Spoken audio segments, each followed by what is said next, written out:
Meus pais fizeram uma coisa maravilhosa por mim. Eles liam pra mim sempre. E isso foi ótimo. E isso foi ótimo em vários aspectos. Mas mesmo dentro disso, eles cometeram um grande erro. E hoje eu vou contar pra vocês o que foi.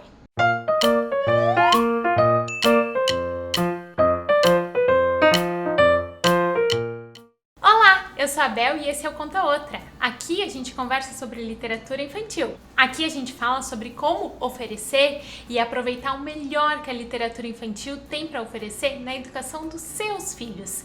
E hoje eu vou contar um pouco sobre a minha educação, sobre a minha história e compartilhar algumas coisas bem íntimas para que você não cometa o mesmo erro que os meus pais cometeram comigo. Mas antes de começar, se essa é a sua primeira vez por aqui, quero te convidar a se inscrever no canal e ativar as notificações para ficar sabendo sempre que entrar um vídeo novo. E se você gostar do vídeo, não esqueça de curtir e compartilhar ele, mandar ele para outras pessoas que precisam pensar sobre essas outras perspectivas que eu vou mostrar para vocês. Então, vamos lá! Se você tá aqui há mais tempo, já deve ter ouvido em algum dos meus vídeos eu falando que os meus pais costumavam ler para mim quando eu era criança. Até os meus 9 anos, meus pais liam todas as noites antes de eu dormir. E isso foi maravilhoso.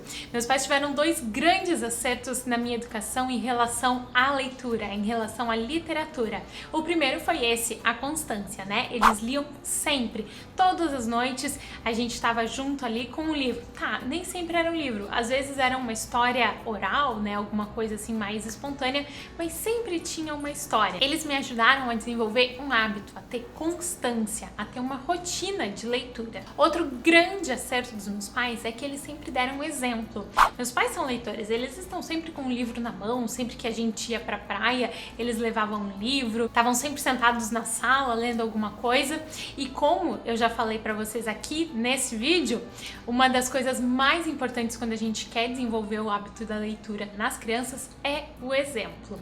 E por eu ler desde cedo, ouvir histórias desde cedo e ver meus pais lendo desde cedo, eu desenvolvi várias habilidades. Eu aprendi a ler muito cedo, aprendi a escrever muito cedo, logo tive fluência na leitura, desde muito cedo já lia sem dar muitas travadas, sabe? Tinha uma leitura bem fluente, tinha muita facilidade para ler em voz alta. Também sempre consegui interpretar os textos assim de uma forma boa, assim, bem razoável, né? Eu não sou uma analfabeta funcional, consigo entender o que um texto quer dizer, consigo extrair as principais informações dos textos e também me desenvolvi muito bem na escrita. Eu escrevo bem direitinho. Óbvio que sempre tem questões gramaticais e ortográficas para conferir, mas eu consigo transmitir as minhas ideias e às vezes até despertar sentimentos através da escrita. Mas meus pais também erraram. Mesmo tendo exemplo, tendo a constância e disponibilizando livros para mim, meus pais também erraram.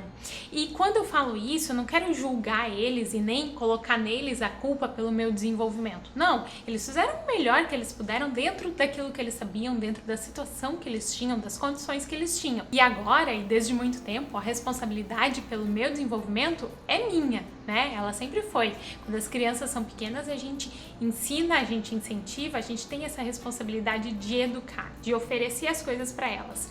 Mas é importante que elas também desenvolvam a autorresponsabilidade, que elas tenham autonomia e responsabilidade com o próprio desenvolvimento, com o próprio conhecimento. Mas como eu estava dizendo, os meus pais eles fizeram o melhor que eles podiam dentro daquilo que eles sabiam, dentro das condições deles. E você, que já está aqui no canal, que já está inscrito aqui no Conta Outra, que me acompanha, que está aprendendo tanto sobre literatura infantil, você tem muito mais responsabilidade. A sua responsabilidade é muito maior, porque você tem acesso a muito mais conhecimento, então você não tem desculpas para errar nessas coisas que os meus pais erraram. As histórias que os meus pais liam para mim, os livros que eles liam para mim, eles durante toda a minha infância seguiram mais ou menos o mesmo padrão. Eles não aumentaram de grau de dificuldade. Eram basicamente livros ilustrados com histórias curtas e que traziam sempre alguma lição de moral, alguma coisa muito clara, né? Elas tinham ali algum valor, alguma coisa que queria ser desenvolvida de forma muito clara. E qual é o problema disso? O problema não é oferecer esse tipo de história. Não, elas têm a sua importância. O problema é oferecer só essas histórias, e sempre só essas histórias que não exigem um grande aprofundamento na interpretação, sabe?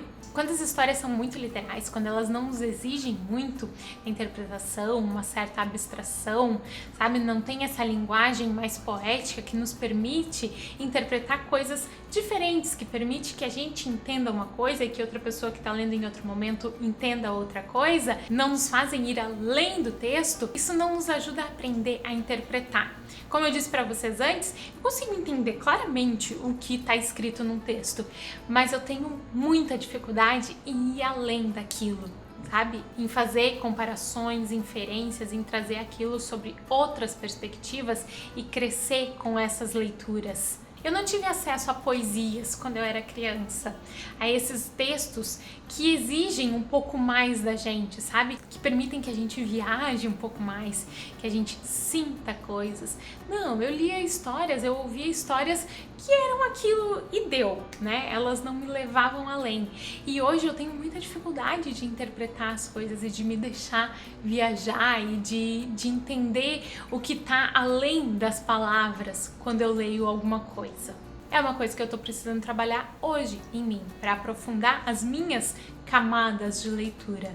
Outra coisa que meus pais erraram é que eles não leram os clássicos para mim. Conhecer os clássicos é fundamental para o nosso repertório cultural, para que a gente possa conhecer o que o resto do mundo conhece. Eu fui conhecer as histórias clássicas através de filmes, através, né, dos desenhos e um ou outro livrinho, assim, mas livrinho mesmo, assim, daquele tipo livrinho, com as histórias, sei lá, os contos de fadas. E como eu me interesso por esse assunto, eu tô conhecendo os clássicos agora, depois de grande, depois de adulta. Por hoje é isso, e com esse vídeo eu quero ajudar vocês a oferecerem uma experiência literária mais completa para os seus filhos, para que eles possam ir muito além de mim e muito além de vocês também. Eu acredito que conhecer os clássicos é fundamental para todos nós, porque eles nos conectam, né? Eles aumentam o nosso repertório cultural e isso é muito importante. Inclusive, falei mais sobre isso nesse vídeo que vai ficar aqui para vocês assistirem depois. Muito, muito, muito obrigada por assistir o vídeo até aqui. Se você gostou, curte e compartilha ele com outras pessoas que possam gostar também. Nos vemos no próximo vídeo. Boas leituras e boas histórias. Tchau!